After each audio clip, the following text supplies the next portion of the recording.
embrace. I kept hearing on the floor, I don't think she embraces Lucifer. I think that this was just a... And then they would go on with their explanation. Why so heavy-handed trying to tie Hillary Clinton to Lucifer? Well, first of all, recognize that this is a very famous book, Rules for Radicals. And on the dedication page, you acknowledge Lucifer in an admirable way. Right. Saying that he's the original radical who gained his own kingdom.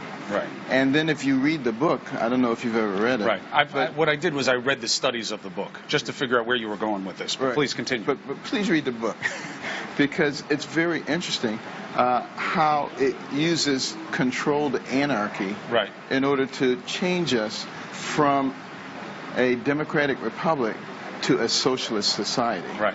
And I don't think that those things are consistent with the principles and the basis of this nation. Right, but you seem contextually to make it like Hillary Clinton's carrying it around in her back pocket. It's something she mentioned in 1969 in a thesis. Well, here's the point. We all have people who are our mentors. We all have people that we admire. As a college student at Wellesley, she was on a first-name basis with Saul Alinsky. He offered her a job after she finished, but she decided to go to law school. They were very close. You look at some of the letters. But I also had a mentor. It was my mother. And, you know, she had a difficult upbringing, but she never let me be a victim. And the person that I am today has a lot to do with who I admire and who is my role model. You also said in this campaign many times, don't judge me, Ben Carson, by my worst moments from 100 years ago. And you've many times contextualized criticisms of you as saying, was that? How long ago was that I said that? Why can't you judge me on what's going on now? You do not give Hillary Clinton the benefit of that analysis. Well, actually, I do.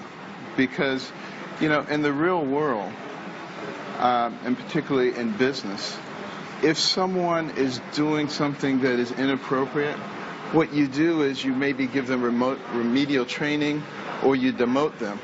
Here we have a situation where you had a person who was the First Lady, who was the United States Senator, who was the Secretary of State, who doesn't have the knowledge or the judgment to treat classified information or even to understand what it is in an appropriate way that doesn't jeopardize the country.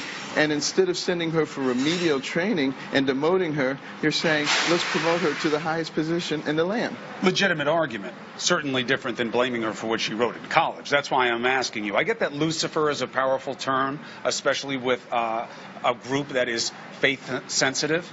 But do you feel that it was going too far in retrospect?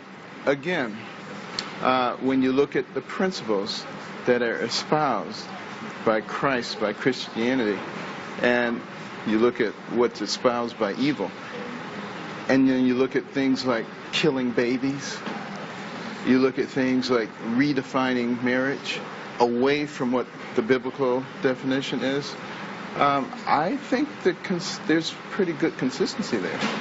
But don't you think it's a little dangerous to tie gay marriage, equality of marriage, respect of LGBT with being evil?